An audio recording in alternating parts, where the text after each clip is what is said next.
Kita ke Ogan Ilir, pemirsa, dengan modus meminjam seorang buruh di Indralaya berinisial A tak mengembalikan motor temannya sendiri hingga ditangkap oleh petugas Polsek Indralaya.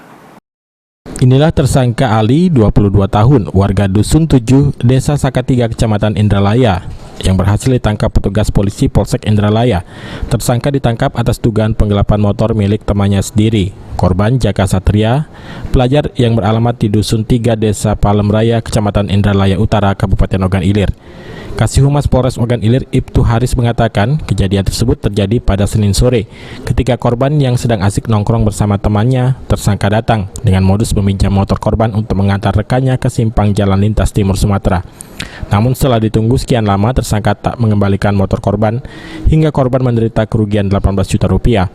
Selain tersangka, polisi juga berhasil menyita barang bukti berupa STNK motor milik korban. Sementara motor korban hingga saat ini masih dicari polisi. Ahmad Romawi, PAL TV.